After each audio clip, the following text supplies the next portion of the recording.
जगत की ब्रह्म रूपता का वर्णन श्री राम जी ने पूछा। ब्रह्मन जो इदम रूप से प्रत्यक्ष दिखाई दे रहा है और जिसका आप ब्रह्म में अभाव कहते हैं, वह दृश्य जगत महाप्रलय होने पर कहाँ स्थित होता है? श्री वशिष्ठ जी ने कहा, रघुनंदन, जैसे वंध्या के पुत्र और आकाश में वन कभी नहीं होते, उसी प्रकार ये संपूर्ण दृश्य जगत तीनों कालों में कभी अस्तित्व में नहीं आता। जगत ना कभी उत्पन्न हुआ है और ना उसका कभी नाश ही होता है।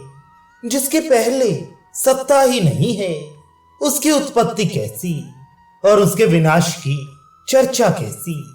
श्री राम जी ने पूछा। वंध्या पुत्र और आकाश वृक्ष की कल्पना तो की ही जाती है। वह कल्पना जैसे उत्पत्ति और विनाश से युक्त है, उसी प्रकार ये जगत भी जन्म और नाश से युक्त क्यों नहीं होगा? श्री वशिष्ठ जी ने कहा, जैसे सोने की कड़े में सुस्पष्ट दिखाई देने वाला ये कटकत्व वास्तव में है नहीं, स्वर्ण ही उसके रूप में भासित होता है, उसी प्रकार पर ब्रह्म परमात्मा में जगत नाम की कोई वस्तु नहीं है। जिसे हम जगत कहते हैं वह ब्रह्म ही है। जैसे आकाश में जो शून्यता है वह आकाश से भिन्न है, उसी प्रकार ब्रह्म में प्रत्यक्ष उपलब्ध होने पर भी यह जगत उससे भिन्न नहीं है। जैसे कालिमा काजल से भिन्न नहीं है और जैसे शीतलता बर्फ से पृथक नहीं है, उसी तरह परम पद परमात्मा में पृथक प्रतीत होने वाला जगत नहीं है। जैसे शीतलता चंद्रमा से और हिम से अलग नहीं होती, उसी प्रकार यह सृष्टि भी ब्रह्म से पृथक नहीं है। जैसे मरुभूमि में प्रतीत होने वाली मृग तृष्णा के नदी में जल नहीं है, तथा जैसे नेत्र दोष से प्रतीत होने वाले द्वितीय चंद्रमा में चंद्रत्व नहीं है, उसी प्रकार निर्मल परमात्मा में प्रत्यक्ष दिखने पर भी जगत नाम की कोई वस्तु नहीं है।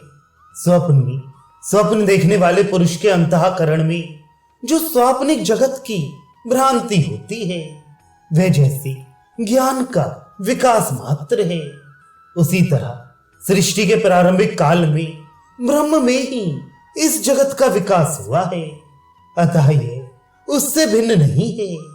जैसे द्रवत्व तरलता जल रूपी ही है, स्पंदन कंपन वायु रूपी ही है, और जैसे आभास प्रकाश रूपी है, उसी प्रकार भूत भविष्य और वर्तमान तीनों कालों में प्रतीत होने वाला जगत ब्रह्म रूपी ही है।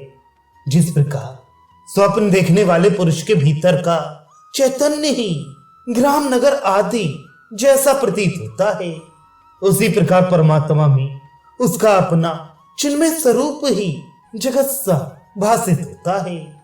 श्री राम जी ने पूछा, ब्रह्मन, यदि यह दृश्य रूपी विश्व उत्पन्न होकर भी स्वप्नगत जगत के समान मिथ्या ही है, तो इसकी इतनी सुदृढ़ प्रतीति कैसे हो रही है, यह बताइए।